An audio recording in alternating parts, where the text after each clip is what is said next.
రామ మందిర నిర్మాణం, బాలరాముడి నిర్మాణం, బాలరాముడి ప్రతిష్టాపన జరిగినటువంటి నిన్న చూసినటువంటి మనం వీడియోలు కానీ లేకపోతే అంటే మీడియాలో వచ్చిన కథనాలు కానీ లేకపోతే పేపర్లో వచ్చిన కథనాలు కానీ నిన్న చేసినటువంటి హంగామా కానీ మనం చూసాం. ఎందుకు బాలరాముడు ప్రతిష్టాపన చేయడం జరిగింది? రామ మందిర నిర్మాణానికి రాముడు తప్ప బాలరాముడు ఎక్కడి నుంచి వచ్చాడు, కొత్త దేవుడు ఎందుకు పుట్టుకొచ్చిన వార్తలో భాగంగా ఈరోజు ఉన్నటువంటి ద్రౌపది ముర్ము రాష్ట్రపతి అత్యున్నతమైనటువంటి పదవిలో ఉన్నప్పటికీ ఈ దేశానికి ప్రథమ పౌరులుగా ఉన్నటువంటి రాష్ట్రపతి ద్రౌపది ముర్ము గారిని ఆహ్వానించకపోవడం నిజంగా ఒక బాధాకరమైన సంఘటన. దేశవ్యాప్తంగా ఇది ఒక చీకటి రోజు అని చెప్పొచ్చు. అలానే పార్లమెంటు భవనానికి రాష్ట్రపతి గారిని ఆహ్వానించకపోవడంతో పాటు వివిధ శక్తి పీఠాధిపతులను వాళ్ళని తీసుకొచ్చి రాజ్యాంగ విరుద్ధంగా సనాతన ధర్మంలో రాష్ట్రపతి లేకుండానే పార్లమెంట్ భవనాన్ని ప్రారంభించిన చరిత్ర కూడా మనం గతంలో చూడడం జరిగింది. ఈరోజు ఉన్నటువంటి నేపథ్యంలో గతంలో ఉన్నటువంటి రాష్ట్రపతి రామ్నాథ్ కోవింద్ కూడా ఆహ్వానించలేదు. అంటే రామ మందిర నిర్మాణానికి మాజీ రాష్ట్రపతిని కూడా ఆహ్వానించలేని పరిస్థితులు ఉన్నారు. అలానే కాంగ్రెస్ పార్టీ జాతీయ అధ్యక్షుడిగా ఉన్నటువంటి ఖర్గే గారు, అతన్ని కూడా ఆహ్వానము పంపించిన రాలేదంటే చూడు, దళితులు అనేవాళ్ళు ఏ స్థాయిలో ఉన్నా, ఎంత పెద్ద స్థాయిలో ఉన్నా దళితులకి ప్రవేశం లేదని చెప్పడానికి ఇది ఒక నిదర్శనం మాత్రమే. ఇవాళ చాలామంది దళితులు గుడ్డలు చింపేసుకుంటున్నారు. చాలామంది దళితులు ఇవాళ మొత్తం టోటల్గా దేవుళ్ళు లేకపోతే మనమే కంచెలు వచ్చిన దేవుళ్ళు లేకపోతే ఇలా మా బతకలేదని చెప్పుకునేటువంటి ప్రతి ఒక్క దళిత నాయకుడికి, ప్రతి ఒక్క దళిత మేధావులకి నేను చెప్పేది ఒకటే, ఈరోజు చాలామంది వివిధ రకాలుగా కామెంట్ చేస్తున్నారు, వివిధ రకాలుగా మాట్లాడుతున్నారు. ఒక్కసారి నువ్వు చరిత్రను చూసి తెలుసుకో, ఒకసారి రాజ్యాంగం చదువు. అంబేద్కర్ గారు మనుస్మృతిని ఎప్పుడో తగలబెట్టడం జరిగింది. మనుస్మృతిని తగలబెట్టిన తర్వాత ఈ చరిత్ర అంతా బయటికి రావడం జరిగింది. మనుస్మృతిని ఎందుకు తగలబెట్టిందంటే అంటరాని వాళ్ళుగా, అస్పృశ్యులుగా ఈ దళిత సమాజాన్ని ఎన్నో ఏళ్ల క్రితము అణగారిన వర్గాలు మనల్ని అణిచివేసినటువంటి నేపథ్యంలోనే ఈరోజు మనం అంటరాని వాళ్ళుగా మిగిలిపోతున్నాం. ఇలా కులాలను విభజించి ఇలా పరిపాలించేటువంటి నేపథ్యంలో ఇలా భారత రాజ్యాంగ నిర్మాత డాక్టర్ బిఆర్ అంబేద్కర్ గారికి పడ్డటువంటి అవమానాలు ఆయన చూసిన తర్వాత ఆయన ఆ రోజు నుంచి స్ట్రగుల్ చేస్తూనే భారత రాజ్యాంగాన్ని రాసిండు. భారత రాజ్యాంగం రాయడానికి చాలా చరిత్ర ఉంది. ఆయన మహార్ చెరువులో ఉన్నటువంటి ఆ చెరువులోకి వెళ్ళినా కూడా మంచినీళ్ళకు తాగేటువంటి పరిస్థితి ఉన్నప్పుడు కూడా ఆయనను వెళ్ళేసిన నేపథ్యం ఉంటుంది. ఆ అన్ని చరిత్రలు అవమానాన్ని తట్టుకోలేకనే ఆయన రాజ్యాంగం రాయడం జరిగింది. అంటే ఎంత ఘోరంగా ఉంది. ఈరోజు చాలామంది దళిత మేధావులు నాకు కాల్ చేస్తున్నారు, చాలామంది మేధావులు నాకు ఫోన్ చేస్తున్నారు. అన్న రాములు లేకపోతే ఎక్కడదన్నా, రాములు లేకపోతే మన వ్యవస్థ లేదు, రాములు లేకపోతే ఇలా నువ్వు లేవు నేను లేను అంటున్నారు. అరే బాబు, నేను ఒకటే చెప్తున్నాను, రాముడు లేకపోతే ఉండొచ్చు కానీ రాజ్యాంగం లేకపోతే ఉండలేము. రాముడు లేకపోయినా, శ్రీకృష్ణుడు లేకపోయినా, అల్లా లేకపోయినా, జీసస్ లేకపోయినా మనం బతకొచ్చు, కానీ రాజ్యాంగం లేకపోతే మనం బతకలేము, రాజ్యాంగం లేకపోతే మనం ఒక క్షణం కూడా ఉండలేము అనేటువంటి స్పష్టంగా చెప్పడం జరిగింది. అందుకోసమే రాష్ట్రపతికి అవమానం, రామ మందిరానికి నో ఎంట్రీ అనే ప్రధాన వార్త రాసినాం. ఇలా మిగతా పత్రికలు, మిగతా ఛానల్ ఎవరు రాయలేవు. ఎందుకంటే నిజాలైనా అబద్ధాలైనా వాళ్ళు కప్పిపుచ్చుకునేటువంటి ప్రయత్నం చేస్తారు, వాళ్ళ ఉనికిని కోల్పోకుండా వాళ్ళు చేస్తారు. కానీ ఉన్నది ఉన్నట్టుగా నికర్సైన జర్నలిజంతో ఏదైతే చెప్పాలో, ఏదైతే చెయ్యాలో అదే చెప్పడమే జైభీం టీవీ లక్ష్యం, జైభీం దినపత్రిక అన్నటువంటి ప్రధాన లక్ష్యం. అందుకోసమే రాష్ట్రపతికి అవమానం, రామ మందిరానికి నో ఎంట్రీ అనేటువంటి ప్రధాన వార్త కూడా జైభీం దినపత్రికలో ఉన్నటువంటి ప్రధాన వార్త కూడా ఇక్కడ రాయడం జరిగింది. ఇక్కడ ఉన్నటువంటి రామ మందిరానికి ఉన్నటువంటి ఆ విగ్రహానికి సంబంధించినటువంటి అక్కడ ఉన్నటువంటి రాముడికి సంబంధించినటువంటి ఇవ్వడం జరిగింది. ఇక్కడ రామ మందిర నిర్మాణానికి బాలరాముడికి పూజలు చేస్తున్నటువంటి సందర్భం కూడా ఇక్కడ వస్తున్నాం. బాలరాముడికి దేశ ప్రధాని రాష్ట్రపతి లేకుండా దేశ ప్రధాని ఇక్కడ బాలరాముడికి పూజలు చేసినటువంటి పరిష్కారం ఉంది. ఇక్కడ ఆర్ఎస్ఎస్ చీఫ్ భగవత్ కూడా ఉన్నారు, ఇక్కడ యూపీ సీఎం ఆదిత్యనాథ్ కూడా ఉన్నాడు, మిగతా సంబంధించినటువంటి వ్యక్తులు కూడా ఉన్నారు. అంటే ఇక్కడ చూడండి, ఇక్కడ ఉన్నటువంటి ఎవరున్నారు, వాళ్ళందరూ ఏ సామాజిక వర్గానికి సంబంధించిన వాళ్ళు, ఏ విధంగా వాళ్ళు పూజలు చేస్తున్నారు, రాష్ట్రపతి లేని రామ మందిరానికి ఎందుకు ఆహ్వానించలేదు అంటే ఇప్పటికైనా మనం కళ్ళు తెరిచి ఆలోచించాలి. ఎంత అవమానకరమో, ఎంత బాధాకరమో. ఈ దేశంలో అత్యంత గొప్ప పోస్ట్ ఏదైనా ఉందంటే, గొప్ప పదవి ఏదైనా ఉంటుందంటే రాష్ట్రపతి పదవి. రాష్ట్రపతి పదవి తర్వాతనే దేశ ప్రధాని పదవి. కానీ ఇక్కడ చూడు ఎంత ఘోరాతి ఘోరమో. ఇక్కడ రాష్ట్రపతి లేకుండానే ఇక్కడ బాలరాముడికి పూజలు చేసేటువంటి పరిస్థితి కూడా ఇక్కడ మనం చూస్తున్నాం. రామ మందిరం రాజుకుంటుంది. అయోధ్య రామ మందిర ఆహ్వానానికి అర్హులు ఎవరు? అనర్హులు ఎవరు? విగ్రహ ప్రతిష్ఠ నెలకొల్పిన మోడీపై వెల్లువెత్తుతున్న విమర్శలు. అయోధ్య రామ మందిర ప్రారంభోత్సవానికి ఆహ్వానం లేని భారత రాష్ట్రపతి ద్రౌపది ముర్ము. దైవభక్తిపై ఆంక్షలేంటి? నాడు భర్త లేని ఇందిరమ్మను అడ్డుకున్నారు, నేడు దిగోజాతికి చెందిన రాష్ట్రపతిని అడ్డుకున్నారు. ఆ రోజుల్లో భర్త లేదన్నటువంటి కారణంతో ఇక్కడ ఉన్నటువంటి ఇందిరాగాంధీని అడ్డుకున్నారు. ఈ రోజున్నటువంటి రాష్ట్రపతి గారిని ఈరోజు అడ్డుకున్నారు. అంటే ఎన్నో ఏళ్ళ నుంచి, ఎన్నో సంవత్సరాల నుంచి, ఎన్నో వేల సంవత్సరాల నుంచి మనుస్మృతి మనుధర్మాన్ని ఇవాళ విచ్చలవిడిగా ప్రపంచవ్యాప్తంగా దేశవ్యాప్తంగా మోడీ వచ్చిన తర్వాత ఇవాళ పూర్తిగా ప్రజల్లోకి వెళ్ళిపోయింది. అంటే ఎంత దారుణంగా మోసం చేస్తున్నారు, ఎంత దారుణంగా ఈ ప్రజలను ఏ విధంగా ఆకట్టుకుంటున్నారు, ఇలా ప్రజలను ఏ విధంగా దగ్గరీసుకుంటున్నారు, ఇలా ప్రజలతోని ఏ విధంగా సంబంధాలు పెట్టుకుంటున్నారు, ఇలా ప్రజలతోని ఇలా ఉన్నటువంటి దేవుడు అనే పేరుతో ఏ విధంగా రాజకీయం చేస్తున్నారు.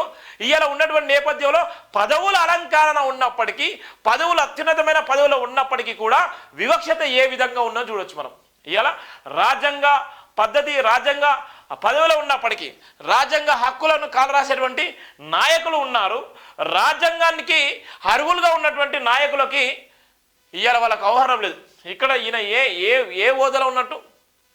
ఆర్ఎస్ఎస్ చీఫ్ మహేష్ భగవత్ గారు ఏ హోదాలో ఇక్కడ ఉన్న రామ మందిరానికి ప్రధానంగా మోడీ పక్కన, మోడీతో పాటు సమానంగా ఉన్నటువంటి వ్యక్తి ఆర్ఎస్ఎస్ చీఫ్.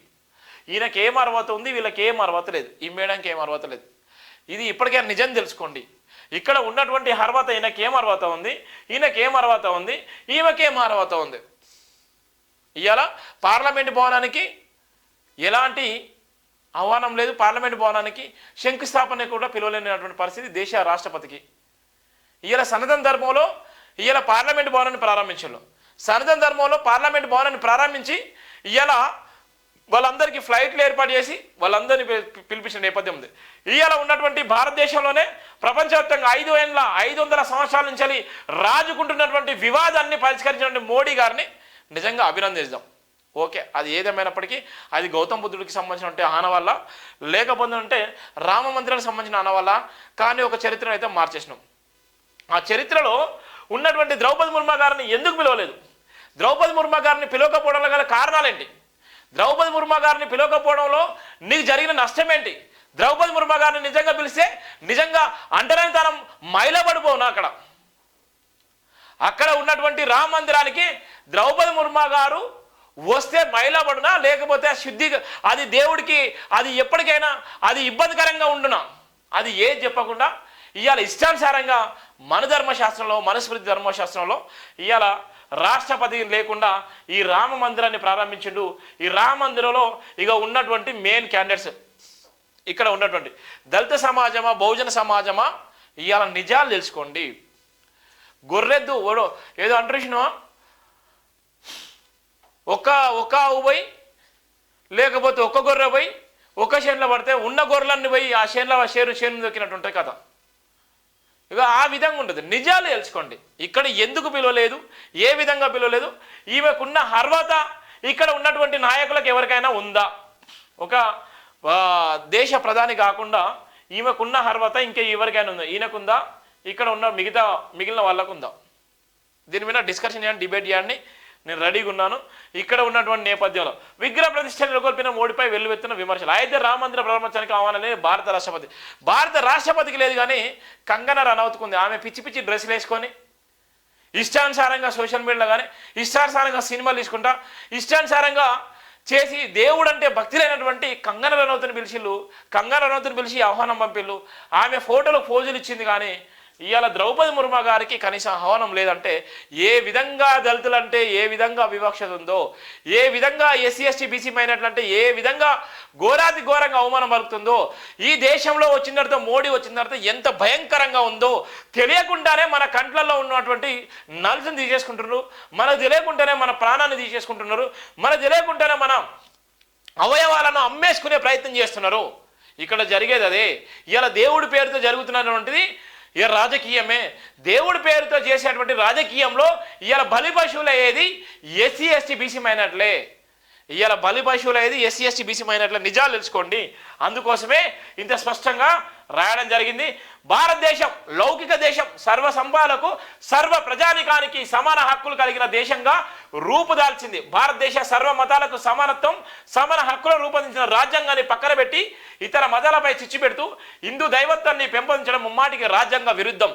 దేశ ప్రజల సౌలభ్యం కోసం అన్ని మతాలను సమాన హక్కులను కల్పించిన భారత ప్రభుత్వం మతపరమైన రాజకీయ ఒరవడికి తెరలేపుతూ ఇతర కుల సంఘాలు, ఇతర మత సంఘాలపై ఒత్తిడి తెచ్చే విధంగా పూనుకోవడం భారత పౌరసత్వానికి భంగం కలిగించే విధంగా ఉంది. నాడు ఇందిరమ్మను భర్త లేదని కారణంతో దేవాలయంలోకి అనుమతి లేకుండా అడ్డుకొని భారత ప్రథమ పౌరులను చూడకుండా అవమానపరిచారు. నేడు భారత రాష్ట్రపతి ద్రౌపది ముర్మును దిగువ జాతికి చెందిన మహిళగా గుర్తించి అయోధ్య రామ మందిర ప్రారంభోత్సవానికి ఆహ్వానం లేకపోవడం జాతి వివక్షతను కండ్ల కత్తినట్టే చూపిస్తున్నట్టుగా బట్టబయలైంది. భర్త లేని ఇందిరమ్మను గుడిలోకి రానివ్వకుండా అడ్డుకున్న ధర్మం, భార్య లేకుండా విగ్రహ ప్రతిష్టకు ప్రధాని మోడీ ఎలా రానిచ్చారో అంతు చిక్కడం లేదు. రాముడు అందరి వాడు, బీజేపీ పార్టీకి మాత్రమే దైవంగా భావించి కొలవడం సరైనది కాదని ప్రజలు విమర్శిస్తున్నారు. సర్వ మతాలకు సమానంగా ప్రాధాన్యతలు ఇస్తూ రాజ్యాంగ విలువలను కట్టుబడి పరిపాలన కొనసాగించినప్పుడే ప్రజల మనోభావాలు తిరగకుండా నిలబడగలమని భారత సామాన్య ప్రజలు మోడీకి హేతు పలుకుతున్నారు. ఇలా మోడీకి భార్య లేదు, మోడీకి భార్య లేకుండా విగ్రహ ప్రతిష్టలో ఎట్లా పాల్గొంటారు? ఇలా రామ మందిర నిర్మాణంలో భార్య భర్తలు ఉండాలి. రామ మందిర నిర్మాణంలో భార్య భర్తలు మాత్రమే పాల్గొని చేయాలి. కానీ రామ మందిర నిర్మాణంలో మన మోడీకి భార్య లేదు. అక్కడ ఉన్నటువంటి యూపీ సీఎం ఆదిత్యనాథ్ కూడా భార్య లేదు. కానీ ఏ విధంగా చేసిలో ఇలా బలిసిన వాళ్ళు ఏ తప్పు చేసినా వాళ్ళకి నడుస్తుంది. బలిసిన వాళ్ళు ఏది చేసినా దేవుడు వాళ్ళ వెంట ఉంటారు. బలవని వాడు ఏ పెద్ద హోదాలో ఉన్నా, వాడు ఎలాంటి హోదాలో ఉన్నా అక్కడ వివక్షత కొనసాగుతుంటుంది, అక్కడ అంటరానితనం మొదలవుతూ ఉంటుంది. ఇక్కడ నిజాలు తెలుసుకోవాలి. ఇక్కడ ఏ విధంగా ఉన్నారు, ఏ విధంగా అవమానపరుస్తున్నారు, దేశవ్యాప్తంగా వాళ్ళు ఏ విధంగా సంకేతాలు ఇస్తున్నారు, ఇలా మన ధర్మం ఏ విధంగా వెళ్ళిపోతుంది. ఇలా స్టాలిన్ అనే వ్యక్తి ఇలా ప్రశ్నిస్తే ఆయన వినా ఎన్నో రకాలుగా విమర్శలు గురి చేసిళ్ళు, ఇలా ఎన్నో రకాలుగా ఇబ్బందులు గురి చేసి ఆయన ఏం చేయలేకపోయారు. ఇలా ఉన్నటువంటి ద్రౌపది ముర్ము ఎందుకు ఇక్కడ ఉన్నటువంటి రామ మందిర నిర్మాణానికి ఎందుకు ఆహ్వానించలేకపోయారు అన్నటువంటి ప్రధాన ప్రశ్న. అంటే ఎంత ఘోరంగా ఉంటుందో చూడండి ఇప్పటికైనా. అందుకోసమే మోసపోయి యాగం కావద్దు, మోసపోయి గోసపడద్దు అన్నటువంటి ప్రధానంగా చెప్పలు. ఈ వార్తలు మిగతా పత్రికలు, మిగతా ఛానల్ చెప్పలేవు. ఎందుకోసం అంటే వాళ్ళు పెయిడ్ ఆర్టికల్స్. వాళ్ళు ఎందుకోసం అంటే డబ్బులకు అమ్ముడు పోయి డబ్బులను మోసం చేసి మన సమాజాన్ని, ఏదైతే ఎస్సీ సమాజాన్ని ఫస్ట్ మన మైండ్లను వాళ్ళు దోచుకున్నారు. మైండ్ల నుంచి వాళ్ళు బయటపడి నిజాలు చెప్పేటువంటి టీవీ ఛానల్ వెంట ఉండండి. ఇది మన కోసం పుట్టిన టీవీ ఛానల్, మన ఆశయం కోసం పుట్టిన టీవీ ఛానల్ జైభీం టీవీ. ఇలా అణగారిన వర్గాల గుండె చప్పుడుగా ఉన్నటువంటి టీవీ ఛానల్. ఇది ఎవరో మెప్పు కోసమో ఎవరో అస్తిత్వం కోసం కాదు, ఇది పక్కాగా దళిత అభ్యున్నత కోసం మాత్రమే. భారత రాజ్యాంగ నిర్మాత బాబాసాహెబ్ అంబేద్కర్ ఆశయాల కోసం పుట్టిన ఏకైక టీవీ ఛానల్, భారత రాజ్యాంగ నిర్మాత కోసం పుట్టిన టీవీ ఛానల్. ఈ ఉన్నటువంటి దళిత సమాజం మొత్తం జైభీం టీవీని ఓన్ చేసుకుంటే ఇవాళ మనం చెప్పే వార్తలు మన మైండ్లోకి వెళ్ళిపోతాయి, మనం చెప్పే న్యూస్ మన మైండ్లోకి వెళ్ళిపోతాయి, మనం చెప్పే న్యూస్ మన చైతన్యవంతులను చేయడానికి కూడా ఉపయోగపడుతుంది. అందుకోసమే దళిత సమాజమా ఇప్పటికైనా మన టీవీ ఛానల్ని సబ్స్క్రైబ్ చేసుకో, షేర్ చేయి, విలువైన కామెంట్ చేయి, పేమెంట్ సొసైటీ చేయి. ఇది మన గుండె చప్పుడు, మన గురించి రాసే ఏకైక టీవీ ఛానల్, మన గురించి మాట్లాడే ఏకైక టీవీ ఛానల్ జైభీం టీవీ మాత్రమే అని తెలియజేస్తున్నాను. అందుకోసమే ఇవాళ ఉన్నటువంటి ద్రౌపది ముర్ము గారికి అవమానం జరిగింది. అలానే ఉన్నటువంటి రామ్నాథ్ కోవింద్ గారు కూడా గతంలో ఆయనే టెంపుల్ పోయినప్పుడు సందర్భంలో కూడా ఆయన మీద కూడా విమర్శలు చేసి ఆయన ఏదైతే సందర్శించిండో బీహార్లో ఉన్నటువంటి టెంపుల్స్ని సందర్శించిన నేపథ్యంలో అతని మీద కూడా అవమానానికి గురి చేసి ఆ శుద్ధి చేయడం జరిగింది. అంటే ఎంత ఘోరాతి ఘోరం. రాష్ట్రపతి హోదా కన్నా ఈ ప్రపంచంలో, ఈ దేశంలో అత్యున్నత, ప్రపంచం కాదు మన భారతదేశంలో అత్యున్నతమైన హోదా ఏదంటే రాష్ట్రపతి హోదానే. రాష్ట్రపతి హోదాలో దళితులకు పదవులు ఇచ్చి ఇవాళ ట్రైబల్స్కి, ఎస్టీ వాళ్ళకి పదవులు ఇచ్చి ఇలా ఆఖరికి ఆగం చేసిన పేరు మాత్రం చెప్పుకుంటున్నారు, రాజకీయం చేస్తున్నారు. కానీ దేవుడి దగ్గరికి వచ్చేసరికి వివక్షత చూపెడుతున్నటువంటి ప్రధాన వార్త జైభీంలో ఉన్నటువంటి ప్రధాన వార్త ఇలా మీకు చెప్పడం జరుగుతున్నటువంటి ప్రధాన వార్త కూడా ఉంది. అందుకోసమే రాజుకుంటున్న రామ మందిరం అనే ప్రధాన వార్త రాయడం జరిగింది. ఇప్పటికైనా ఈ వార్తను చూసిన తర్వాత చాలామంది మేధావులు దీని మీద విమర్శలు చేయకుండా ఇవాళ నిజాలు తెలుసుకోవాలని, నిజాలకు ఉన్నటువంటి చైతన్యము, నిజాలకు ఉన్నటువంటి ఫార్వర్డ్ ఏ దానికి ఉండడానికి చెప్తున్నా. అందుకోసమే భారత రాజ్యాంగాన్ని మించింది ఏది లేదు. భారత రాజ్యాంగాన్ని మించింది ఈ చరిత్రలో ఏది లేదు. భారత రాజ్యాంగం లేకపోతే ఇక్కడ ఇది వివాదము పరిష్కరించబడేది కాదు. భారత రాజ్యాంగం ద్వారానే ఈ రామ మందిర సమస్య కూడా పరిష్కరించబడలేదు. ఏ దేవుడు వచ్చి కూడా ఆ మందిరాన్ని కూడా చెప్పలేదు. కోర్టు ద్వారానే ఈ సమస్య పరిష్కరించబడింది. కోర్టు ద్వారానే భారత రాజ్యాంగంలో ఉన్నటువంటి ప్రతి ఒక్క అంశం ద్వారానే ఈ యొక్క సమస్యను పరిష్కరించబడింది. ఆ సమస్య వలనే ఇలా రామ మందిర నిర్మాణం జరిగింది. అంతటికి కారణం భారత రాజ్యాంగమే, డాక్టర్ బిఆర్ అంబేద్కర్ గారే. అందుకోసమే రాజ్యాంగం లేకుండా, బాబాసాహెబ్ అంబేద్కర్ లేకుండా ఈ ప్రపంచంలో ఈ దేశంలో ఏది జరగదు. అందుకే నిదర్శనము ఈ రామ మందిర నిర్మాణానికి కూడా బాబాసాహెబ్ అంబేద్కర్ గారి రాజ్యాంగమే ఉపయోగపడింది. బాబాసాహెబ్ అంబేద్కర్ రాజ్యాంగం లేకపోతే ఈ రామ మందిరం ఇక్కడ కట్టేదే కాదు, రామ మందిరానికి తీర్పు వచ్చేదే కాదు. ఇంకా 5 ఏళ్ళైనా, 500 ఏళ్ళైనా, 1000 ఏళ్ళైనా ఆ సమస్య పరిష్కారం కాకపోవు.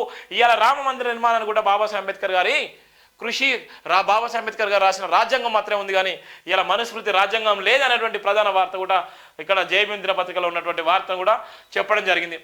ఈ నెల 4000 రూపాయలు ఎప్పుడు ఇస్తారు? తెలంగాణ ఆసరా పెన్షన్లో 2 రోజుల్లో ఖాతాల్లోకి నగదు, పాత పద్ధతిలోనే పెన్షన్ ఇచ్చేటువంటి ఛాన్స్ ఉంది. చాలామంది ఇలా రేవంత్ రెడ్డికి తెలంగాణ రాష్ట్రంలో ఒక సంచలనంగా అయిపోయింది. ఏదైతే గ్యారెంటీలు ఇచ్చిందో, ఏదైతే ఉచిత గ్యారెంటీ ఇచ్చిందో, కాంగ్రెస్ ప్రభుత్వం అధికారంలో రాకముందుకు కాంగ్రెస్ అధికారంలోకి వస్తే నిజంగా గ్యారెంటీలు ఇస్తానని చెప్పినటువంటి రేవంత్ రెడ్డి సర్కార్కు ఒక సవాల్గా మారింది. ఇలా ప్రతి ఒక్క గ్యారెంటీ విషయంలో 6 గ్యారెంటీల మీద ఫోకస్ పెట్టి మేనిఫెస్టోలో పెట్టినటువంటి అంశాలు చాలా ఉన్నాయి, 100కు పైన ఉన్నాయి. ఆ అంశాలను కూడా పరిష్కరించాలని కూడా లేవనెత్తేటువంటి ప్రభుత్వాన్ని ఇలా ప్రశ్నించేటువంటి ప్రభుత్వాలు ఇలా ఎక్కడ లేదు. ఇలా బీఆర్ఎస్ ప్రభుత్వం పడిపోయిన తర్వాత, బీఆర్ఎస్ ప్రభుత్వం అధికారం కోల్పోయిన తర్వాత మతి భ్రమించి మాట్లాడుతున్నారే తప్ప, ఇలా స్వలాభం కోసం మాట్లాడుతున్నారు తప్ప, ఇలా ప్రజల అస్తిత్వం కోసము, ప్రజలకు కోసము, ప్రజలకు చెందవలసినటువంటి ఏ అయితే గ్యారెంటీలు ఉన్నాయో ఆ గ్యారెంటీల డబ్బుల కోసం కూడా మాట్లాడలేదు. కానీ వాళ్ళు మాత్రమే ఇవాళ మేము పొడుచుకుంటా అంటే మేము తీసుకుంటా అంటే పొడుచుకుంటాం, ఇవాళ మేము ఏదంటే అది చేసుకుంటాం, ఇవాళ మేము ఇది అంటే వాడు ఎడ్ అంటే వీడు తెడ్డ అంటున్నాడు, తెడ్డ అంటే ఎడ్ అంటున్నాడు. ఇలా ఎంత ఘోరంగా ఉన్నా చూడు. ఇలా ప్రజలకు ఆలోచిస్తున్నారు. ఇప్పటికైనా తెలంగాణ ప్రజలారా, 4.5 కోట్ల ప్రజలారా ఆలోచించండి. రాజకీయాలు చేసి రౌడిజం చేసి ఇలా ఉన్నటువంటి భూముల గుంజుకొని ఇష్టానుసారంగా వాళ్ళ కబందాస్తాల్లో పెట్టుకొని ఇలా ఉన్నటువంటి నైజీరియాలో ఉన్నటువంటి నేపథ్యంలో కానీ ఇలా వివిధ ప్రపంచ దేశాల్లో ఉన్నటువంటి అరేబియా దేశాలు ఏ విధంగా అయితే పరిపాలిస్తే అదే తరహాలో భారతదేశంలో ఉన్నటువంటి కొంతమంది నాయకులు కొన్ని రాష్ట్రాలను పరిపాలిస్తున్నారు. ఇలా హరాబీ కంట్రీల కన్నా అద్మానంగా ఇలా కొన్ని రాష్ట్రాల పరిస్థితి ఉంది. అది చాలా బాధగా రాబోయే రోజుల్లో చాలా ప్రమాదకరంగా ఉండేటువంటి నేపథ్యం ఉంటుంది. ఇలా ఏ అయితే ఉచిత హామీలు ఇచ్చిలో, ఉచిత హామీలతో పాటు ఉచిత హామీల మీద నెరవేర్చని సమయంలో ఇలా ప్రశ్నించేటువంటి గొంతుకలు ఎక్కడ పోయినాయి? ఇలా ప్రశ్నించేటువంటి పార్టీలు ఎక్కడ పోయినాయి? ఎందుకు మూగపోయినాయి? ఇలా 10 సంవత్సరాలు వాడు అన్యాయం చేసిండు. 10 సంవత్సరాలు అన్యాయం చేస్తే జైలు వేసేయండి, ఈడీ కేసులు పెట్టండి, సిబిఐ కేసులు పెట్టండి, ఏసీబీ కేసులు పెట్టండి, ఇలా అరెస్ట్ చేయండి, ఏ డబ్బులు రికవరీ చేయండి. కానీ ఏం చేస్తున్నారు? ఇలా భజనలు చేస్తున్నారు. వాళ్ళ స్వలాభం కోసం మాత్రం మాట్లాడే నేపథ్యం ఉంది. మళ్ళీ కూడా పాత పద్ధతిలోనే పెన్షన్ ఇచ్చేటువంటి నేపథ్యం కూడా ఉంది. ఈ అవ్వలు అందరూ చూస్తున్నారు. ఆసరా పెన్షన్ చూసేటువంటి అనేక మంది అవ్వలు కూడా చూస్తున్న నేపథ్యం ఉంది. తెలంగాణలో కొత్తగా కొలువు తీరిన కాంగ్రెస్ ప్రభుత్వం ఎన్నికలు ఇచ్చిన హామీలు అమలు దిశగా అడుగులు వేస్తుంది. ఇప్పటికే మహాలక్ష్మి పథకం కింద మహిళలకు ఉచిత బస్సు సౌకర్యం కల్పిస్తున్నారు. చేయుత పథకంలో భాగంగా రాజీవ్ ఆరోగ్యశ్రీ పరిమితిని రూపాయలు 10 లక్షలకు పెంచారు. మిగిలిన గ్యారెంటీల అమలుకు ప్రజల నుంచి దరఖాస్తులు స్వీకరించారు. ప్రజాపాలన పేరుతో ప్రత్యేక కార్యక్రమం నిర్వహించి ప్రజల నుంచి అప్లికేషన్ స్వీకరించి ప్రస్తుతం డేటా ఎంట్రీ ప్రాసెస్ జరుగుతుంది. అమలు ఎప్పుడు? ఎన్నికల సమయంలో కాంగ్రెస్ 6 గ్యారెంటీలు ప్రకటించింది. అధికారంలోకి వచ్చిన వెంటనే పెన్షన్ మొత్తం రూపాయలు 4,000 పెంచుతామని హామీ ఇచ్చింది. ప్రస్తుతం సాధారణ పెన్షన్ మాత్రమే తీసుకునే నేపథ్యం ఉంది. ప్రభుత్వం ఏర్పడి 45 రోజులు దాటుతుంది. ప్రభుత్వం ఏర్పడ్డ తర్వాత డిసెంబర్ 9వ తారీఖు నుంచి మొదలుకుంటే జనవరి రానే వచ్చింది. జనవరి కూడా అయిపోతుంది. 2024 కూడా కంప్లీట్ మొదలైంది. ప్రాసెస్ కూడా జనవరి కూడా కంప్లీట్ అయిపోతుంది. అంటే ఇప్పటి వరకు పాత పద్ధతి పెన్షన్లోనే ఈరోజు కూడా కొనసాగుతున్న నేపథ్యం ఉంది. అందుకోసమే ఎవరందరూ చూసుకునేటువంటి నేపథ్యం కూడా ఉంది. దళిత బాలికని కాళ్ళతో తొక్కి పరీక్ష చేసిన అమలాపురంలో జరిగింది. ఇది ఏపీ ఆంధ్రప్రదేశ్లో అమలాపురంలో జరిగింది. ఓ దళిత బాలిక హాస్పిటల్ పోతే నర్సు ఇష్టానుసారంగా కాళ్ళతో తన్ని ఇబ్బందులకు గురించిన సంఘటన కూడా అక్కడ అమలాపురం సంబంధించిన మా రిపోర్టర్ అందించిన వార్తను కూడా రాలేదు. అంటే ఎక్కడి పోయినా వివక్షత. దళితులు అంటే ఎంత చిన్న చూపు అంటే అంత చిన్న చూపు. దళితుల మీద అత్యంత దారుణంగా ఘోరాలు జరుగుతాయి. నిన్న కూడా రాయడం జరిగింది. నిన్న ఏం చేసినా ఈ దేశంలో అత్యధికంగా క్రైము లేకపోతే అత్యధికంగా మానసిక వేదనకు గురైనటువంటి బాలికలు ఎవరంటే దళిత బాలికలే. అత్యాచారానికి గురైన బాలికలు ఎవరంటే దేశంలో దళిత బాలికలే. ఇలా అవమానానికి నోచుకొని అవమానం పడ్డది ఎవరంటే దళిత బాలికలే, దళిత బాలురే.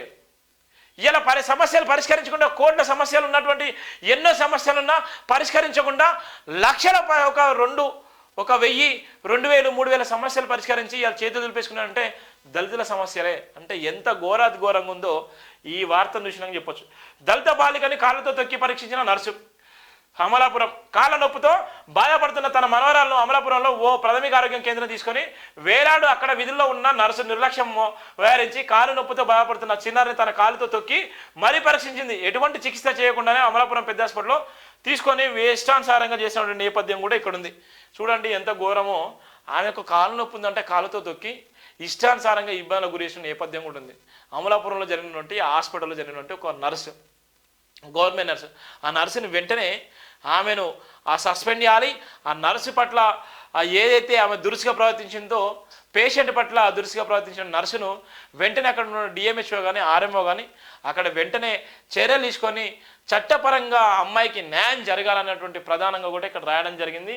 ఆ దళిత బాలికని కాళ్ళతో తొక్కి పరీక్షించిన నర్సుకి ఏదైతే శిక్ష పడాలి, మళ్ళీ ఇలాంటిది సంఘటన జరగకుండా చర్యలు తీసుకోవాలని ఈ జైబీన్ దినపత్రికలో ప్రధాన వార్త సాక్షిగా ఆమె మీద కేసు చేసి ఎఫ్ఐఆర్ చేయాలని కూడా ఇక్కడ జైబీన్ టీవీ స్పష్టంగా చెప్తున్నటువంటి వార్తను కూడా మనం చూస్తున్నాం. తెలంగాణకు టెస్లో BYD, భవిష్యత్ అంతా ఎలక్ట్రిక్ వాహనాలు, ఈవీదే పెట్రోల్ డీజిల్ వంటి కథల ఇంధనాల కారణంగా ఇప్పటికే నేచర్కు పూడ్చలేని నష్టం వాటింది. వీటి వినియోగం నుంచి సాధ్యమైనంత త్వరగా బయటపడాలి, లేదంటే భవిష్యత్ తరాలకు మనం చేటు చేసిన వారు అవుతాం. అంతేకాదు ప్రపంచానికి కూడా తలపెట్టిన నేపథ్యం ఉంది. ఇక వచ్చిన తెలంగాణకు టెస్లో BYD కార్లు కూడా వచ్చినాయి. ఇవన్నీ కూడా ఎలక్ట్రిక్ వాహనాలే.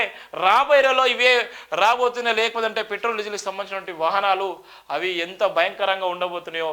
ఈ పెట్రోల్ డీజిల్కి సంబంధించినటువంటి ఇంధనాల కారణంగా ఇప్పటికే నేచర్ కూడా ఇప్పటికే ఇబ్బంది పడేటువంటి నేపథ్యం ఉంది.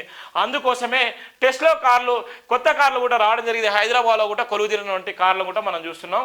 జైబీన్ దినపత్రిక వార్తలకు సంబంధించినటువంటి అంశం. భారీ అక్రమ షెడ్డు, ఫంక్షన్లపై ఫిర్యాదు చేసిన చర్యలు. ఇది నాచారంలోని కడుతున్నటువంటి అతి భారీ అక్రమ షెడ్డు. అతి భారీ అక్రమ షెడ్డుతో పాటు ఫంక్షన్ హాల్. ఇది షెడ్యూలో నిర్మించేటువంటి ఫంక్షన్ హాల్. ఈ ఫంక్షన్ హాల్ ఎన్నో రకాలుగా ఫిర్యాదు చేసిన నాచారంలో ఉన్నటువంటి నాచారం డివిజన్కి సంబంధించినటువంటి నాచారంలో ఉన్నటువంటి అనేక మంది ఫిర్యాదు చేసినప్పటికీ జైబీన్ టీవీ ఆఫీస్కి వచ్చి, జైబీన్ దినపత్రిక ఆఫీస్కి వచ్చి ఫిర్యాదు చేసినప్పటికీ రాసినటువంటి వార్త ప్రధానంగా గతంలో ఉన్నటువంటి రోడ్డు కానుకొనే ఉంది. ఇక కడుతున్నటువంటి ఇట్లా కడుతున్నాయి. ఇది ఫంక్షన్ హాల్, సుమారుగా చాలా పెద్ద ఫంక్షన్ హాల్. ఇక్కడ ఉన్నటువంటి రోడ్డును కూడా కబ్జా చేసుకునే నేపథ్యం చేసింది. ఇక్కడ ఉన్నటువంటి రోడ్డును కూడా కబ్జా చేసుకొని ఈ ఫంక్షన్ నిర్మిస్తున్నారు నాచర నగరం నడిబొడ్డున. కాప్రా సర్కిల్ టౌన్ ప్లానింగ్ అధికారులు కనసాయిగల్లో అక్రమ షెడ్డు నిర్మాణం. అవినీతి అక్రమాలను పెంచి పోషిస్తున్న ఎల్బీ నగర్ జోనల్ కమిషనర్ పంకాజ స్పందించారా? అక్రమ షెడ్లు ప్రోత్సహిస్తారా? అనుమతి లేని భారీ షెడ్డుకు ప్రజాప్రతినిధులు అండ ఉంటే చాలా. ఇవాళ ప్రజాప్రతినిధులు అండ ఉంటే చాలా. జిహెచ్ఎంసీ అధికారుల మీద ఏసీబీ అధికారులు రైడ్ చేయాలి. జిహెచ్ఎంసీ అధికారుల మీద ఇవాళ ఉన్నటువంటి రేవంత్ రెడ్డి సర్కారు సీరియస్ తీసుకుంటే, ఇవాళ రేవంత్ రెడ్డి సర్కారు ఇవాళ వాళ్ళ మీద ఉక్కుపదం మోపితే ఇవాళ కోట్ల రూపాయలు అవినీతి చేసినటువంటి జిహెచ్ఎంసీ అధికారులు బట్టబయలైతాయి. వాళ్ళందరూ కూడా ఇవాళ జైల్లో ఊసలకి పెట్టేటువంటి నేపథ్యం ఉంటుంది. ఇష్టానుసారంగా 51, 58, 59 జీవోలు, 111 జీవోలతో అడ్డగోలుగా జీవోలు ఇచ్చేసి అక్రమ నిర్మాణాలకు తెరలేపినటువంటి నేపథ్యం కూడా ఇలా జిహెచ్ఎంసీ అధికారులదే ఉన్నది.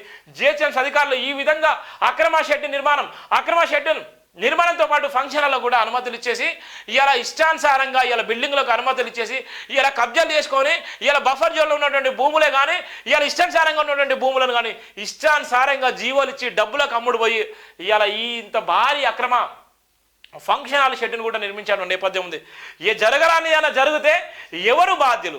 జరగరాని ప్రమాదం జరిగితే అక్కడ ఉన్నటువంటి నాచారంలో ఏం జరగబోతుంది? ఎంత పెద్ద ప్రమాదం జరగబోతుంది? దానికి బాధ్యులు ఎవరైతారు?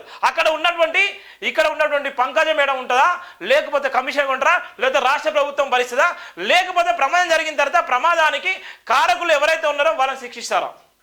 ప్రమాదం జరగక ముందుకే జైబీన్ టీవీ, జైబీన్ దినపత్రిక ప్రధానంగా వార్త రాస్తుంది. ప్రమాదం జరగక ముందుకే దాన్ని కూలగొట్టండి, ప్రమాదం జరగక ముందుకే దాని మీద చర్యలు తీసుకోండి, ప్రమాదం జరగక ముందుకే ఆ షెడ్డును ఆపేసేయండి, ప్రమాదం జరగక ముందుకే అక్రమ షెడ్డు నిర్మిస్తున్నటువంటి ఆ నిర్మాణం వెనుక ఉన్నటువంటి అధికారులు వెంటనే సస్పెండ్ చేయండి. అది ఇక్కడ ఉన్నటువంటి ప్రధాన వార్త. Kapra circle town planning ACP Giriraj అక్రమ నిర్మాణాలను భారీగా ప్రోత్సహిస్తున్నారని, ఇతనిపై జీహెచ్ఎంసీ కమిషనర్ వెంటనే చర్యలు తీసుకోవాలని స్థానికులు కోరుతున్నారు. కాప్రా సర్కిల్ పరిధిలో భారీగా అక్రమ నిర్మాణాలు జరుగుతున్నాయని, వాటిపై చర్యలు తీసుకోవడంపై ఏసీపీ పూర్తిగా విఫలం చెందాలని, అక్రమ నిర్మాణదారులతో చేతులు కలిపి ప్రభుత్వ ఆదాయానికి భారీగా గండి కొడుతున్నారని స్థానికులు మండిపడుతున్నారు. ఏసీపీగా గిరిరాజ్ బాధ్యతలు చేపట్టిన తర్వాత అనేక అక్రమ షెడ్లు నిర్మాణాలు జరుగుతున్నాయని, మల్లాపూర్ శివ హోటల్ ముందు, అదే కాకుండా నాచారం డివిజన్ పరిధిలోని సీకే గార్డెన్ ఫంక్షనల్ పేరుతో ఓ భారీ షెడ్ నిర్మాణం జరుగుతున్నా ఏసీపీ గిరిరాజు చర్యలు తీసుకోకుండా వాళ్ళతో చేతులు కలిపి లక్షల్లో మామూలు తీసుకున్నారనే ఆరోపణలు వినిపిస్తున్నాయి.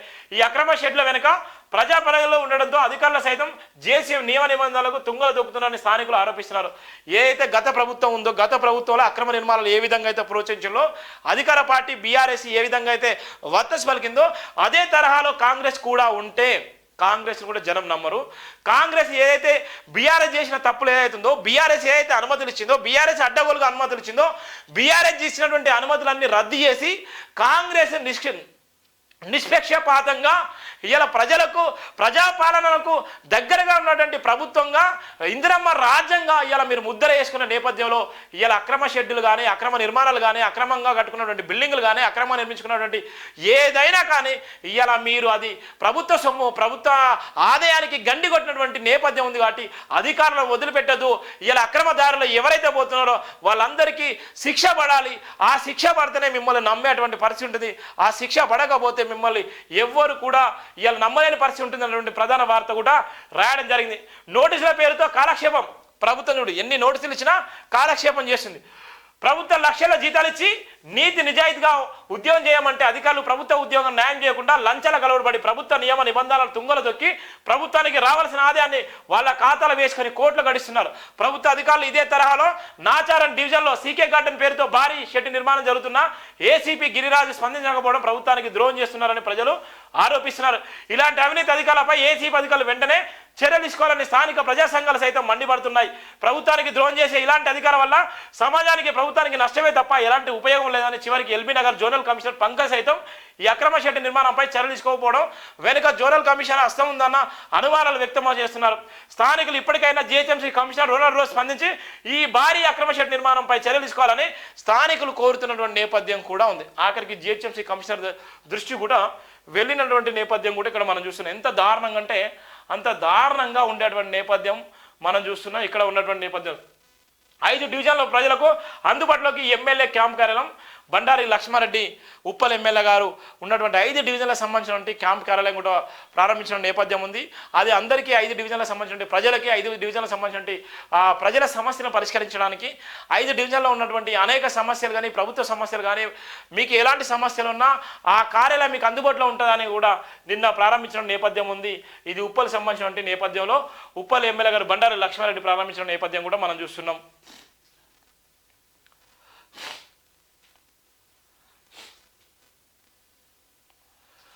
వేములవాడ పట్టణంలో వెలుగని విద్యుత్ దీపాలు పట్టించుకొని మున్సిపల్ అధికారులు చీకటితో కమ్మక్కుపోయిన పట్టణంలోని జగిత్యాల బస్టాండ్. ఇక చూడు వేములవాడ పట్టణంలో వెలుగని విద్యుత్ దీపాలు కూడా ఇక్కడ ప్రధానంగా ఉన్నటువంటి వార్తను కూడా చూస్తున్నాం. వేములవాడలో ఉన్నటువంటి నేపథ్యంలో వేములవాడ అత్యంత వైభవంగా దేశంలోనే ఒక పేరుగాంచినటువంటి వేములవాడ పట్టణం, వేములవాడ నగరం, వేములవాడ ఉన్నటువంటి రాజన్న దేవాలయం కూడా ఉన్నటువంటి నేపథ్యంలో వేములవాడ పట్టణంలో వెలుగని విద్యుత్ దీపాలు కూడా ఇక్కడ చూస్తున్నాం.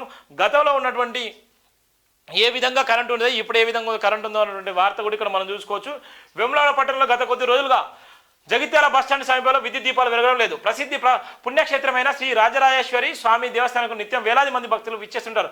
అక్కడ విద్యుత్ దీపాలు వెలగకపోవడంతో భక్తులకు మరి స్థానిక పట్టణ ప్రజలకు ఇబ్బందికరంగా మారింది. అంతేకాకుండా వచ్చి వెళ్లే బస్సులకు స్థానికంగా ఉన్న దుకాణదారులతో ఆటో స్టాండ్ వారికి ఇబ్బందికరంగా మారి చీకటితో కుమ్ముక్కుపోయింది. పలుమార్లు మున్సిపల్ అధికారులు చెప్పినా కూడా పట్టించుకోవడం లేదని స్థానికులు ఆగ్రహం వ్యక్తం చేస్తున్నారు. ఎందుకంటే ప్రధాన రహదారి కాబట్టి, బస్సులు ఆగే స్టాండ్ కాబట్టి పెద్ద ఎత్తున ప్రమాదాలు జరిగే పరిస్థితి నెలకొంది. ఎన్ని ప్రమాదాలు జరిగినా, ఎన్నిసార్లు చెప్పినా అక్కడ చెవి మీద పెట్టుకునే నాదులేడు, పట్టించుకునే నాదులేడు. ఇక్కడ వేములవాడలో ఉన్నటువంటి వెలుగని విద్యుత్ దీపాలు వేములవాడలో ఉన్నటువంటి ప్రధానంగా రాసినటువంటి వార్త. ఎంపీడీఓ కాలంలో సర్వసభ్య సమావేశం. గతంలో జరిగిన అభివృద్ధి పనుల్లో నాణ్యత లోపం ఉంటే తప్పని చర్యలు. ప్రభుత్వ పాఠశాల అసాంఘిక కార్యక్రమాలపై ఎంఈఓకు సూచనలు. ప్రభుత్వ పాఠశాల అధ్వానంగా మారిన మరుగుదొడ్లు, మంచినీటి కొరత. పలువురు శాఖల అధికారులపై గర్వైజర్ ధరణి సమస్యలపై తహసీల్దార్ను అడిగిన వర్ధనపేట ఎమ్మెల్యే నాగరాజు గారు. ఇక్కడ ఉన్నటువంటి వర్ధనపేట ఎమ్మెల్యే ఇప్పటికే ఆయన ఒక ఐపీఎస్ అధికారి పదవి విరమణ చేసిన తర్వాత తొందరగా ఆయనకు అదృష్టం వరించి ఎమ్మెల్యే అయినటువంటి చరిత్ర కూడా వద్దనుడి ప్రజలు ఇచ్చిన నేపథ్యం ఉంది.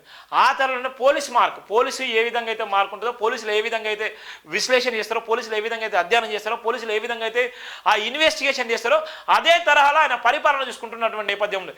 ఇక్కడ ఉన్నటువంటి నేపథ్యంలో ఇప్పటికీ కూడా ఏదైతే గత ప్రభుత్వంలో అవినీతి చేసిందో, గత ప్రభుత్వంలో అన్యాయంగా అవినీతి పరులు ఏ విధంగా అవినీతికి దగ్గరగా ఉన్న నేపథ్యం ఉందో అవన్నీ పక్కన పెట్టేసాన్ని నిజాయితీగా ఒప్పుకోండి. ఇవాళ లేదంటే చట్టపరంగా మేము చర్యలు తీసుకుంటామని కూడా హెచ్చరించిన నేపథ్యం ఉంది. ఆయన రివ్యూ చేసిన సందర్భంలో కొంతమంది అధికారులు కూడా రాలేదు.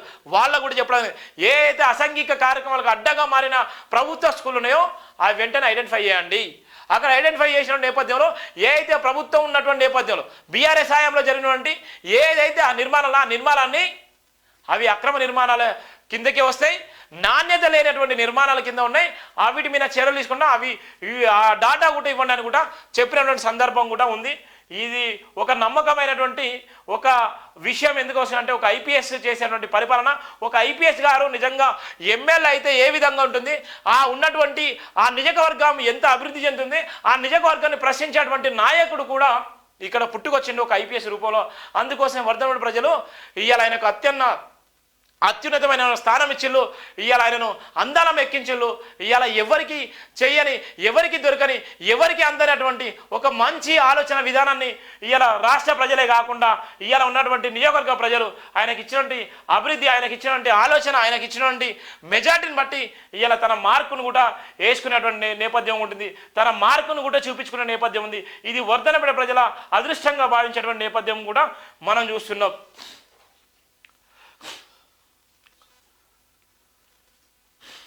జయభీం దినపత్రిక నుంచి ఆంధ్రజ్యోతి వార్తలు.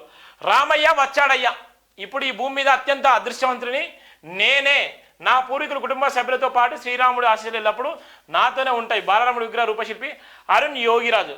బాలరాముడు విగ్రహ రూపశిల్పి అరుణ్ యోగిరాజు. దేవుణ్ణి కూడా ఎవరు తయారు చేసినంటే అరుణ్ యోగిరాజు అనే వ్యక్తి కూడా దేవుణ్ణి సృష్టించినటువంటి వ్యక్తి.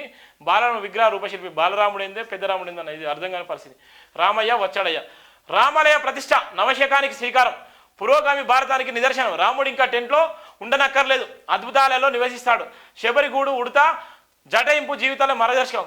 కృషి చిన్నదైనా పెద్దదైనా దానికంటూ ప్రత్యేకత ఉంటుంది. అయోధ్యలో ప్రధాని మోదీ ఉద్ఘాటన. ఇంకా చూడు ఆయన చెప్పిన నేపథ్యం ఉంది. ఎన్ని రోజులు ఉన్నాడు ఆయన, ఈ రోజు ఉన్నటువంటి నేపథ్యం ఏ విధంగా ఉంది. అయోధ్యలో ఇక కర్ఫ్యూలు ఉండవు, కార్పుల మోతలు వినిపించవు, అంతా రామోత్సవమే యోగి. ఇక అయోధ్యలో ఇక కర్ఫ్యూలు ఉండవు, కార్పుల మోతలు కూడా వినిపించవు, అంతా రామోత్సవం అనేటువంటి నేపథ్యం కూడా ఇక్కడ మనం ఉన్నటువంటి రాష్ట్ర ముఖ్యమంత్రి చేసినటువంటి నేపథ్యం కూడా ఉంది. ప్రపంచవ్యాప్తంగా సంబరాలు. న్యూయార్క్లోని ప్రఖ్యాత టైమ్స్ స్క్వేర్ వద్ద లడ్డుల పంపిణీ.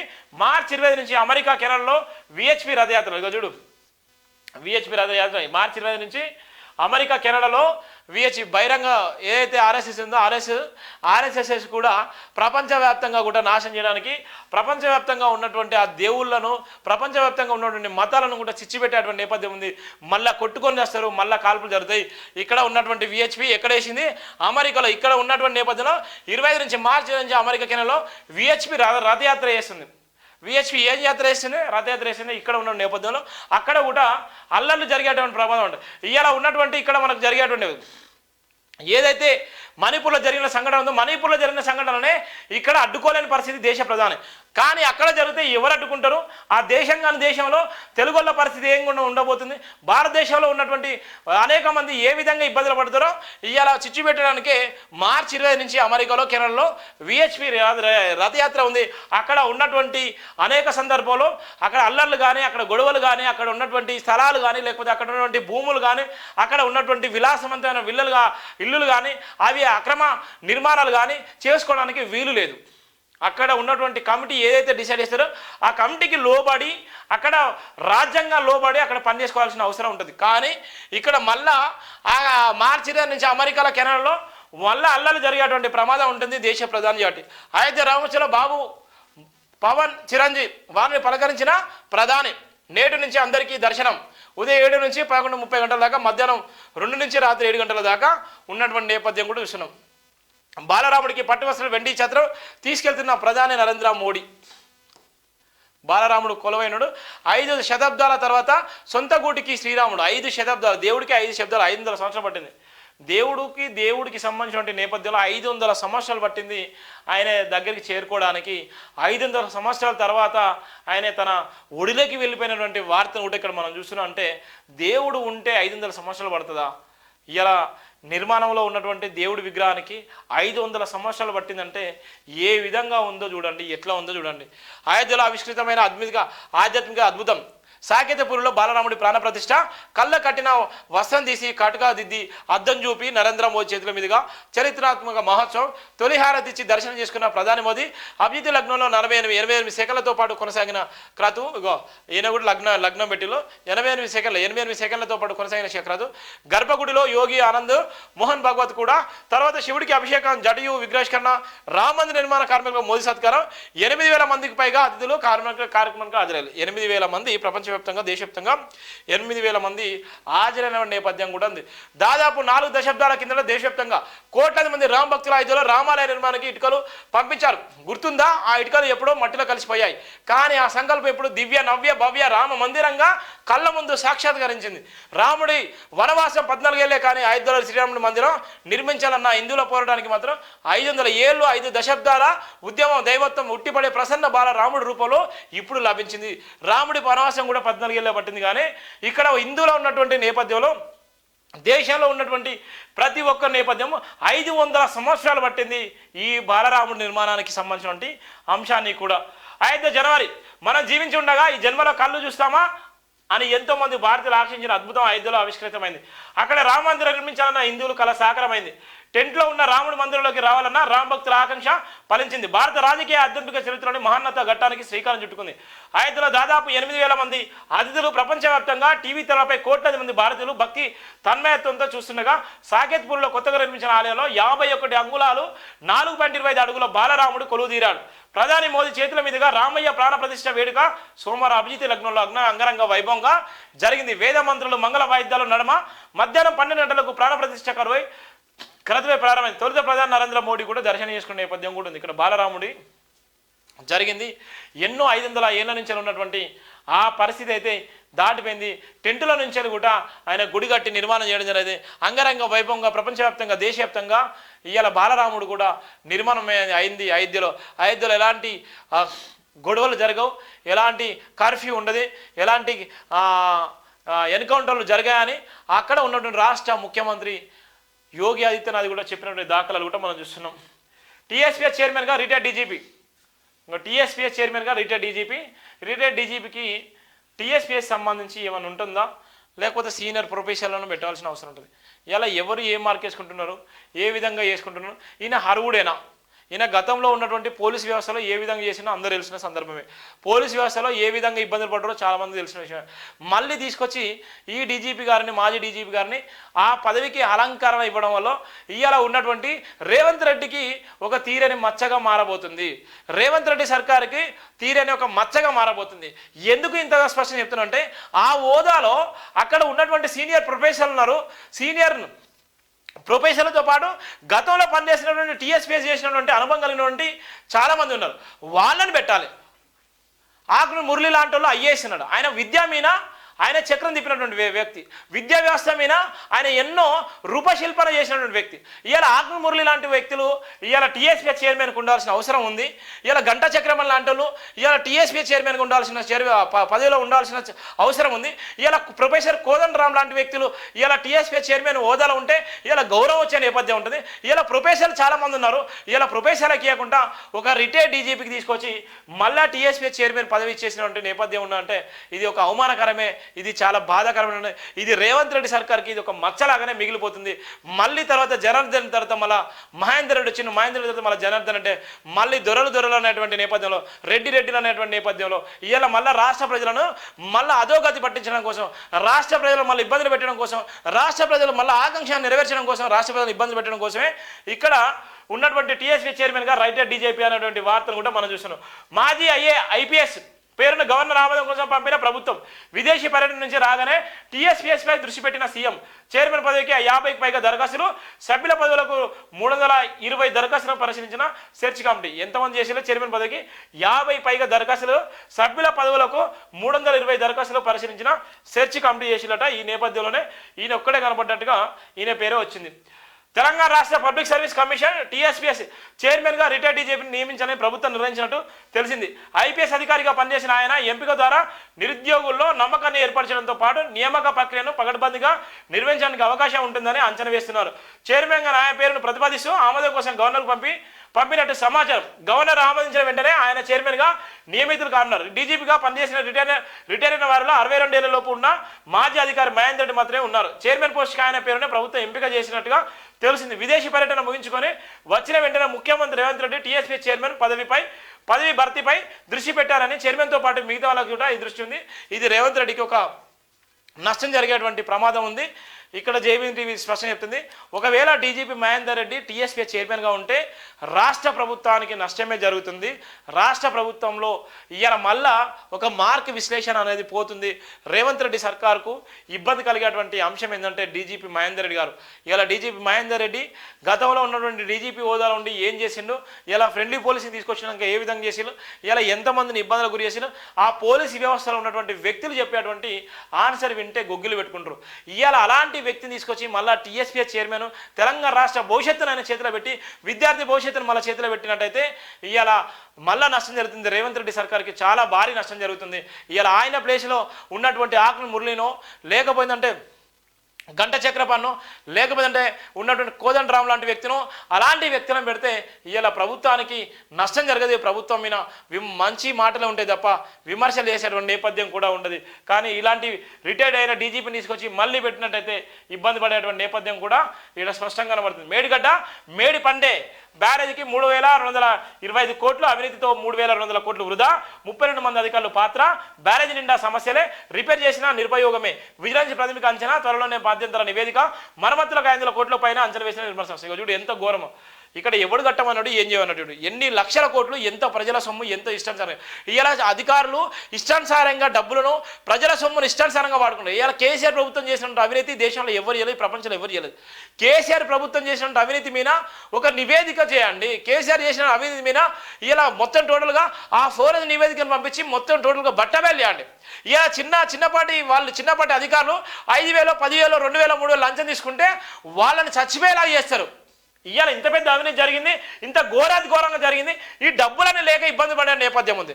కానీ మరి ఎందుకు ఇంతగానో స్పష్టంగా రాసిన తర్వాత కూడా ఇలా పోలీస్ అధికారులు కానీ, ఏసీపీ అధికారులు కానీ, సిబిఐ అధికారులు కానీ ఎందుకు చర్యలు తీసుకోలేకపోతున్నారు, ఎందుకు ఈ ప్రభుత్వం మాట్లాడలేకపోతుంటే అన్ని దొంగ హామీలు ఇచ్చేసి ప్రజలను మభ్యపెట్టడం కోసము, ఇలా ప్రజలను ఓట్ బ్యాంక్ రాజకీయాలు చేయడం కోసం ఓట్లేస్తే గెలిచినటువంటి రాజకీయ నాయకులు సమానంగా ఈ సమాజంలో ఉన్నటువంటి మంచిని చేయలేక ఇలా ఉన్నటువంటి అవినీతి చేసినటువంటి అధికారులకు, అవినీతి చేసినటువంటి వ్యక్తులకు ఇలా వత్తస్ పలికే నేపథ్యం. ఇక మేడిగడ్డ ఏమైంది, మేడి పండైంది. ఇక్కడ మొత్తం టోటల్గా ఎందుకు కూడా పనికిరాదు. ఎన్ని వేల కోట్లు, 3,200 కోట్లు, 3,200 కోట్లు వృధా అయింది ఇది కట్టడం వల్ల.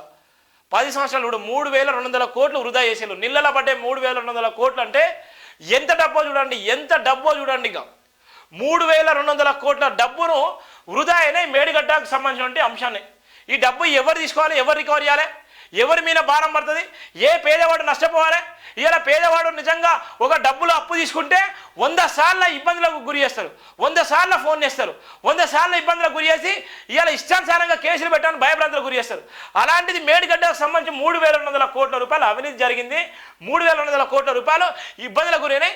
ఇవి నీటి పాలవుతున్నాయి అన్నటువంటి అంశాన్ని ఇక్కడ ఏబిఎన్లో వస్తే దీని మీద ఎవరు చర్యలు తీసుకుంటారు, ఎవరి సొమ్ము ఇది, ఎవరు కట్టాలి, ఈ డబ్బులకు ఎవరు బాధ్యులు కావాలి, ఈ డబ్బులది ఈ రాష్ట్ర ప్రజల సొమ్ము కదా, ఈ రాష్ట్ర ప్రజలు చెమట సుక్కలు కలిసి ఇవాళ వాళ్ళ ట్యాక్స్ రూపంగా కట్టిన డబ్బే కదా. ఇక్కడ ఇవాళ ఏ రాజకీయ నాయకుడి నుంచి ఇచ్చిండా, ఎక్కడి నుంచి ఇచ్చిండు, ఎడిపోతుంది. ఇక చూడండి ఎంత ఘోరమో, ఎంత డబ్బో చూడండి. ఇక్కడ ఇగో ఇంత దారుణంగా ఉంది. మెట్రో దశ 2వ దశకు ఓకే, విస్తరణ రూట్ మ్యాప్ ఖరారు చేసిన ప్రభుత్వం 70 కిలోమీటర్ల మార్గం నిర్మించాల ప్రణాళికలు, 29 కిలోమీటర్లతో నాగోల్ ఎయిర్పోర్ట్ కారిడారు, మైలర్దేవపల్లి నుంచి ప్రతిపాదిత హైకోర్టు వరకు, రాయదుర్గం నుంచి అమెరికన్ కాన్సులేట్ వరకు, మియాపూర్ నుంచి పటంచేరు వరకు పొడిగింపు, పాత బస్తీ మార్గం అభివృద్ధికి ప్రత్యేక ప్రణాళిక. మరో 3 నెలల్లో డిపిఆర్లు, ఎండి ఎం ఎన్విఎస్ రెడ్డి కూడా చెప్తున్న నేపథ్యంలో ఉన్నది. ఇక్కడ మెట్రో రెండో దశకు చేరుకున్న నేపథ్యం, మెట్రోలో ఉన్నటువంటి నేపథ్యంలో ఇవాళ ఇష్టానుసారంగా అడ్డగోలుగా ఇష్టానుసారంగా ప్రారంభించి ఈ డబ్బులు దండుకునే నేపథ్యం ఉంది. ఇవాళ మెట్రోకి సంబంధించి ఎంత డబ్బులు పెంచుతున్నారు, ఎంత ఆదాయం వస్తుంది, ఎక్కడి నుంచి వస్తుంది, ఈ తెలంగాణ రాష్ట్ర ప్రజల సొమ్ముతోనే కడుతున్నటువంటి మెట్రోకి సంబంధించి ఏ విధంగా ఇస్తున్నారు, ఎన్ని సంవత్సరాల అగ్రిమెంటు, ఎంతమంది అలా పాత్ర ఉంది, ఎన్విఎస్ రెడ్డి ఎన్ని కోట్ల రూపాయలు, ఇవాళ కేసీఆర్కి ఎన్ని కోట్ల రూపాయలు ఇచ్చిండు, అవినీతి సొమ్ము ఏ విధంగా అయిపోయింది, ఇష్టానుసారంగా కట్టిన నేపథ్యం ఉంది. కొన్ని ఫిల్లర్లు కూడా గతంలో కొన్ని ఫిల్లర్లు కూడా ఇబ్బంది పడ్డటువంటి నేపథ్యం ఉంది. ఇవాళ అసౌకర్యాలు ఇవాళ ఉన్నటువంటి మెట్రో ఎక్కాలంటే కొన్ని సందర్భాల్లో ఇబ్బంది పడేవారు. కొన్ని వాటర్ ఉన్నాయి, కొన్ని సంబంధించిన టాయిలెట్ దగ్గర డబ్బులు వసూలేసే నేపథ్యం ఉంటుంది. ఇలా బాత్రూమ్స్ అంతంత మాత్రం ఉంటాయి, ఇవాళ ఇష్టానుసారంగా ఉన్నాయి. ఇవాళ ఎంత ఘోరంగా అంటే అంత ఘోరంగా ఉన్నటువంటి నేపథ్యం కూడా ఉంది మెట్రోలలో. ఇలా మెట్రో సంబంధించి మళ్ళీ ఎక్కడి నుంచి ఎక్కడ 70 కిలోమీటర్లు మార్గం 70 కిలోమీటర్లు పొడిగించిన నేపథ్యం ఉంది. ఈ భారం ఎవరి మీద పడాలి, ఎవరికి ఉపయోగపడుతుంది? ఈ అంత డబ్బులకు అమ్ముడు పోయి డబ్బులను ఇష్టానుసారంగా వాడుకున్న నేపథ్యంలో ఉన్నటువంటి వార్తను కూడా మనం చూస్తున్నాం. అన్నిట్లో కూడా రాదే ఉంది. రాహుల్కు ఆదరణ వస్తుందనే బీజేపీ దాడులు, రాహుల్కు ఆదరణ వస్తుందన్నటువంటి నేపథ్యంలోనే బీజేపీ దాడులు చేసినటువంటి వార్తను కూడా ఇక్కడ మనం చూస్తున్నాం. రాహుల్కు ఆదరణ వస్తుందనే బీజేపీ దాడులు, న్యాయయాత్రపై దాడిని తీవ్రంగా ఖండిస్తున్న మంత్రి శ్రీధర్ బాబు. రాహుల్కు అస్సాం ప్రభుత్వం క్షమాపణలు చెప్పాలని డిమాండ్. హైదరాబాద్లో కాంగ్రెస్ క్యాండిల్స్ ర్యాలీ చేసిన ఇలా రాహుల్ గాంధీ ఏం యాత్ర చేస్తున్నారు? రాహుల్ గాంధీ న్యాయయాత్రపై, ఏదో జోడయాత్ర అయిపోయిన తర్వాత న్యాయయాత్ర చేస్తున్నారు. న్యాయయాత్ర చేసిన నేపథ్యంలో అస్సాంలో భయంకరంగా బీజేపీకి సంబంధించిన ఆర్ఎస్ఎస్ వ్యక్తులు ఆయన మీద దాడి చేసేటువంటి నేపథ్యం కూడా ఉంది. ఆ వీడియో సోషల్ మీడియాలో వైరల్ అయిన నేపథ్యం ఉంది. నేపథ్యంలోనే చాలామందికి తెలంగాణలో ఉన్నటువంటి రాష్ట్ర ప్రభుత్వం క్యాండిల్స్ ర్యాలీ చేసినటువంటి సందర్భం కూడా మనం చూసాం. అందుకోసమే క్షమాపణలు చెప్పాలి బీజేపీ ప్రభుత్వం, అక్కడ ఉన్నటువంటి ప్రభుత్వం, అస్సాం ప్రభుత్వం క్షమాపణలు చెప్పాలి. లేదంటే ఈ దాడులకు వెనుక ఉన్నటువంటి బీజేపీ క్షమాపణలు చెప్పాలి, లేదంటే ఇబ్బంది పడేటువంటి నేపథ్యం ఉంటుందని దుద్దిల్ల శ్రీధర్ బాబు మంత్రి గారు కూడా చెప్పిన నేపథ్యం కూడా ఇక్కడ మనం చూస్తున్నాం. నేనేం నేరం చేశాను, నాకు ఒక్కడినే శాంతి భద్రతలు అడ్డొస్తాయా? అస్సాంలో ఆలయానికి వెళ్ళనీయకపోవడంపై రాహుల్ గాంధీ మండిపాటు, మద్దతుదారులతో కలిసి రోడ్డుపై పడించి నిరసన. చూడు, నేనేం నేరం చేశాను, నాకు ఒక్కడికే శాంతి భద్రతలు అడ్డొస్తాయా? నేను ఒక్కరినే ఏం తప్పు చేశానో చెప్పండి అని కూడా ఆయన ప్రశ్నించిన దాఖలాలు ఉన్నాయి. ఒక ఉన్నతమైనటువంటి నాయకుడు, ఉన్నత భావాలు కలిగినటువంటి నాయకుడు, ప్రజల సమస్యల గురించి నడిచేటువంటి నాయకుడు, ఆయన ఏమన్నా నేరం చేశానా, నేను శాంతి భద్రతల విషయంలో నేను ఒక్కడినే నిజంగా ఆలయానికి పోతే ఏమైనా సమస్యలు వస్తాయని ప్రశ్నించినందుకు ఆయన మీద దాడి చేసేటువంటి నేపథ్యం కూడా ఉంది. ఒక రాహుల్ గాంధీ గారికి ఇలాంటి ప్రమాదం ఉంటే ఇక మిగిలిన వాళ్ళకి ఎలాంటి ప్రమాదం ఉంటుందో ఇక చూసుకునే నేపథ్యం కూడా చూస్తున్నాం.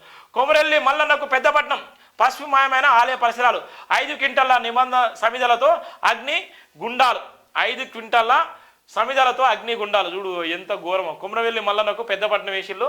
ఇక ఆలయం మొత్తం టోటల్గా పెద్దపట్నం, ఇక కొమరవెల్లి మల్లన్న జాతర ఊరితే నేపథ్యం ఉంది. అక్కడ ఉన్న నేపథ్యం కూడా ఇస్తున్నాం. 11 పిల్లలను పూర్తిగా తొలగించాల్సిందే. మేడిగడ్డ బ్యారేజీలో అనేక లోపాలు, డిజైన్ నిర్మాణం నిర్లక్ష్యం గుర్తింపు, సర్కార్కు విజిలెన్స్ మధ్యంతర నివేదిక అందజేస్తాగు. చూడు ఎంత ఘోరంగా ఉందో. 11 పిల్లలను కూడా పూర్తిగా తొలగించాల్సిందే. మేడిగడ్డ బ్యారేజ్ సంబంధించినటువంటి అంశం చూసుకుంటే ఎంత ఘోరమో, ఎంత డబ్బో, ఎన్ని వేల కోట్ల రూపాయలు, 3200 కోట్ల రూపాయలు ఏ విధంగా ఆగమైపోయినా చూడండి. ఎంత ఘోరంగా చేసేలో చూడండి, ఎంత దారుణంగా చేసేలో ఇక్కడ మనం చూస్తున్నాం. హైదరాబాద్ చేరుకున్న సీఎం రేవంత్ వారం రోజుల విదేశాల టూర్ తర్వాత స్వాగతం పలికిన నేతలు. వేణుగోపాల్ ఆయన అధికార ప్రతినిధి ఉన్నటువంటి నేపథ్యంలో కొలువుదీరిన బాలరాముడు కూడా ఇదే వార్త అందులో ప్రధానంగా ఉంది. రాముడు వివాదం కాదు సమాధానం, ఎన్నో బలిదానాల త్యాగాల తర్వాత రామమందిరం సాకారమైంది, ప్రాణప్రతిష్టకు హాజరు కావడం నా అదృష్టం. 2024 జనవరి 20 కొత్త కాలచక్రానికి ప్రతిగా ప్రధాని. నేటి నుంచి సామాన్య భక్తులు కూడా ఛాన్స్ ఇండియా నేపథ్యం ఉంది. ఏటా 5 కోట్ల మంది టూరిస్టులు, బ్రోకరేజ్ సంస్థ బెవరస్ వెల్లడి. ఏటా 5 కోట్ల మంది వచ్చేటువంటి నేపథ్యం ఉందట. గుడిలోకి రాహుల్కు నో ఎంట్రీ, అక్కడ గుడిలోకి నో ఎంట్రీ. ఆయన దేవుడికి దర్శనం చేసుకునే నేపథ్యంలో ఆయనకు అనుమతించలేని నేపథ్యంలో ఇక్కడ వేణుగోపాల్, ఇక్కడ రాహుల్ గాంధీ కూడా ఉన్న నేపథ్యం ఉంది. ముందస్తు అనుమతి ఉన్నప్పటికీ ఎందుకు అడ్డుకున్నారు? బటద్రావ సత్ర ఆలయ కాంగ్రెస్ అగ్రనేత ధర్నా. ఆలయంలోకి ఎవరు ప్రవేశించాలన్నది ప్రధాని నిర్ణయిస్తారని కామెంట్. ఆలయంలోకి ఎవరు పోతారనేది కూడా దేశ ప్రధాని డిసైడ్ చేస్తేనే పోయేటువంటి పరిస్థితి ఉందని అక్కడ చూస్తున్నటువంటి వార్తను కూడా మనం చూస్తున్నాం. సిటీలో స్పెషల్ పోలీస్ ఆఫీసర్లు రిటైర్డ్ మిలిటరీ పారామిలిటరీ సిబ్బందితో రిక్రూట్మెంట్ హోంగార్డు నియామకాలు నిలిచిపోయిన నేపథ్యంలో ఈ నెల 27 వరకు దరఖాస్తు చేసుకునే ఛాన్స్. మద్యం ధరలు పెంచబోము డిప్యూటీ సీఎం బట్టి మంత్రి జూపల్లి సెక్రటరీలో అధికారులతో సమీక్ష. మాట్లాడుతున్న డిప్యూటీ సీఎం మంత్రి ఇక్కడ ఉన్నటువంటి దయచేసి మద్యం ధరలు పెంచబోతున్నారు. మద్యం ధర మీద దృష్టి పెట్టి కానీ ఇవాళ ఉన్నటువంటి ఎక్సైజ్ డిపార్ట్మెంట్లో 33 జిల్లాలకు సంబంధించి వాళ్ళు వెహికల్ పెట్టుకొని ఇలా కిరాయి వెహికల్ పెట్టుకొని సుమారుగా 30 కోట్ల రూపాయలు వాళ్లకు అద్దె చెల్లించాల్సిన నేపథ్యం ఉంది. అద్దె కూడా చెల్లించండి. గత ప్రభుత్వం 2 సంవత్సరాల కంచెలి వాళ్ళ వెహికల్కు డబ్బులు ఇవ్వలేదు. ఇలా వెహికల్కి డబ్బులు ఇవ్వకపోతే వాళ్ళ రోడ్ల మీద పడేటువంటి నేపథ్యం ఉంది. సుమారుగా 30 కోట్ల రూపాయలు అద్దె చెల్లించాల్సిన అవసరం ఉంది ఈ ప్రభుత్వం. ఇవాళ ఉన్నటువంటి మద్యం పాలన వల్ల ఇవాళ సొంతంగా అలా పనిచేసేటువంటి ఎక్సైజ్ డిపార్ట్మెంట్ వెహికల్లకు ఇవాళ డబ్బులు ఇవ్వని పరిస్థితిలో ఇవాళ రాష్ట్ర ప్రభుత్వం ఉంది. ఆ డబ్బులు ఇవ్వండి ఫస్ట్. ఆ డబ్బులు ఇవ్వాలని కూడా త్వరలో ప్రధాన వార్త కూడా రాసే అటువంటి పరిస్థితి కూడా జయమింద్ర బతుకు త్వరలో రాయబోతున్న వార్త కూడా మనం చూస్తున్నాం. మాట్లాడుతున్న కమిటీ సభ్యులు తెలంగాణలోనే భూ సమస్యలు ఎందుకు, ఏ రాష్ట్రంలో లేవు, సమస్యల అధ్యయనానికి కేంద్ర పర్యటన, కలెక్టర్లు ఆర్డీఓ తహసీల్దార్తో మీటు, ఆర్ఓ యాక్ట్ మార్పులు అనివార్యం, 3వ సమీక్ష నిర్ణయాలు వెల్లడించిన కమిటీ. ఇలా ఉన్నటువంటి ఆర్ఓ యాక్ట్కి సంబంధించి ఇలా ఉన్నటువంటి కలెక్టర్లు ఆర్డీఓ తహసీల్దార్తో కూడా మీట్ అయినటువంటి సందర్భం కూడా ఇక్కడ మనం చూస్తున్నాం. దానికి సంబంధించినటువంటి వార్తలు కూడా ప్రధానంగా ఉన్నాయి.